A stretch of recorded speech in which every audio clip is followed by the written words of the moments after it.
오늘 소개할 영상은 원피스 1067화 심층 분석입니다.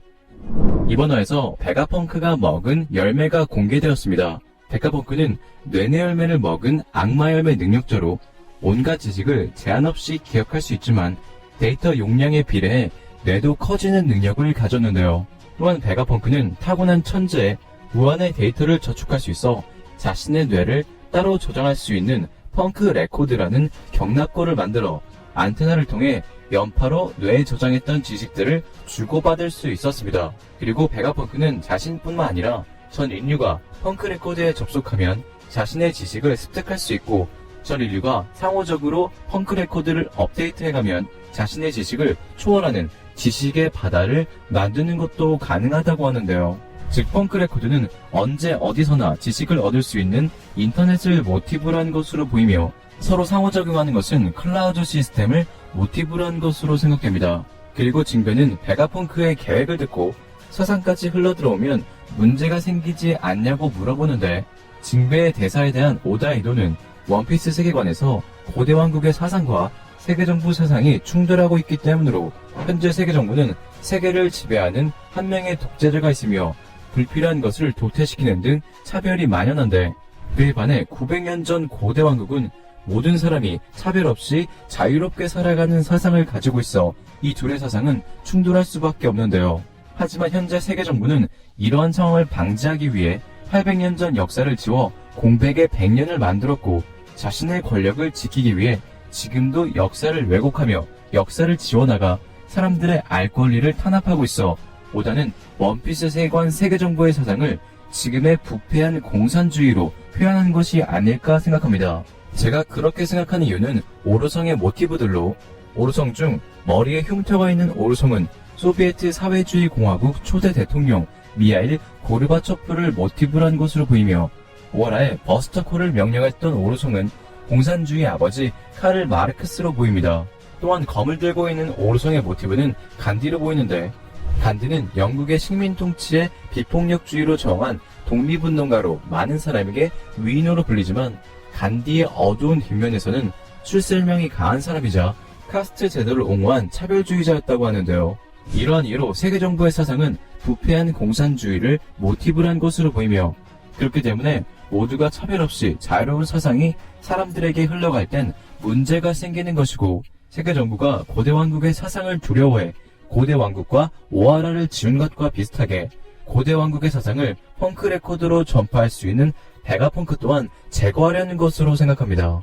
그리고 베가펑크의 악마의 열매 이름은 뇌내 열매인데 작중으로 표기된 일본어로는 노미노미노미입니다. 원래 일반적으로 뇌는 일본어로 노우로 뇌내 열매라면 노우노우노미가 되는 게 맞지만 오다는 의도적으로 뇌수라는 단어를 빌려 노미노미노미라는 말장난 같은 이름을 만들었습니다. 또한 오다는 베가펑크의 두뇌를 사과로 연출했는데 노미노미노미 오다의 의도적인 말장난과 베가펑크의 두뇌를 열매로 연출한 것은 악마 열매가 뇌와 관련이 있기 때문이 아닐까요? 실제로 악마 열매의 빙글빙글 모양은 뇌주름과 비슷하게 느껴지기도 하며 저는 2년 전 과거 영상에서 세계정부 이무의 이름이 앞글자는 이브의 앞글자와 같으며 뒷글자는 아담의 뒷글자와 같은 이유로 이무는 선악과를 훔쳐먹은 인간 아담과 이브를 모티브로 한 원피스 세계관 악마 열매를 처음으로 훔쳐먹은 인간이 아닌가 추측한 적이 있었는데요.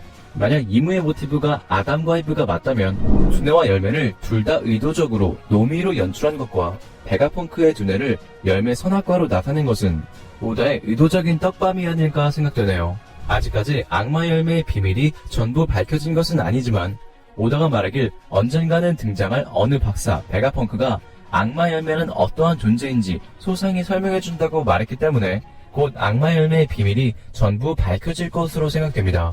그리고 이번 화에서 베가펑크를 통해 200년 전 공백의 100년에 만들어진 거대한 철거인이 어인차별에 맨손으로 레드라인을 올라 성지 마리조아를 덮친 사실을 알 수 있었습니다. 하지만 로봇은 에너지 부족으로 피해를 주지 못했고 이에 펑크 공을 시작하는 900년 전 거대 로봇을 본떠 베가포스 1호를 만들었지만 똑같이 재현하지 못했다고 하는데 여기서 베가펑크가 재현하지 못한 고대 왕국의 기술은 동력이라고 합니다.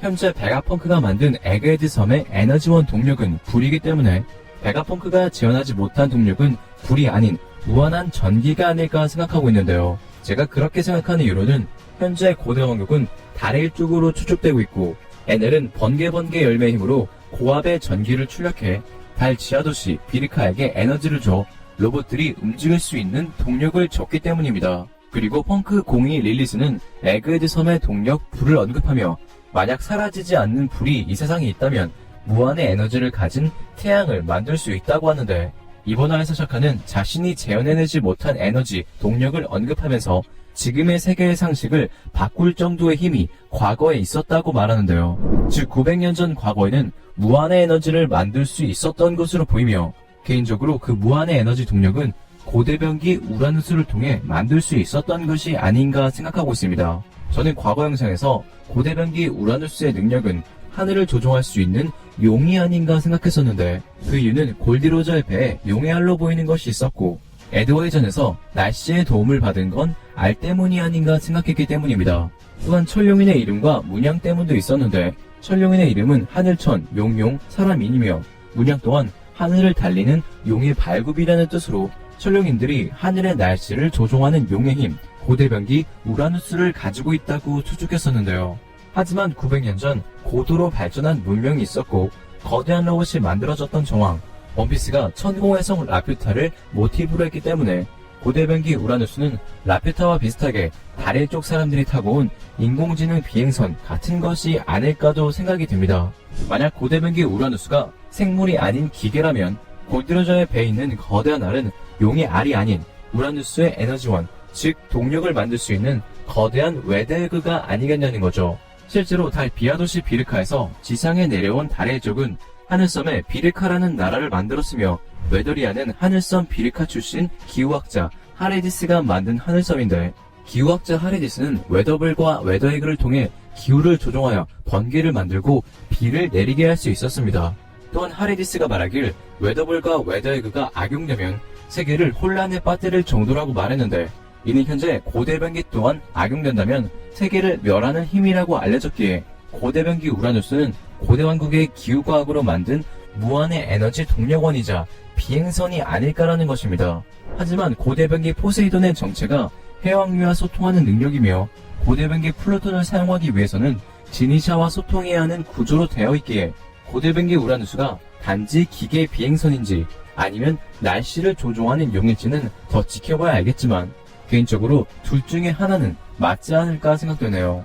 그리고 고대변기가 무한의 전기 에너지를 만들어낼 수 있는 변기라면 번개 열매를 먹은 갓 에넬 또한 고대변기의 힘을 가지고 있다고 생각할 수 있으며 만약 고대왕국이 남긴 거대한 로봇이 더 숨겨져 있다면 에넬이 그 로봇들의 동력의 열쇠가 되지 않을까요? 오늘의 영상은 여기까지입니다. 시청해주셔서 감사합니다.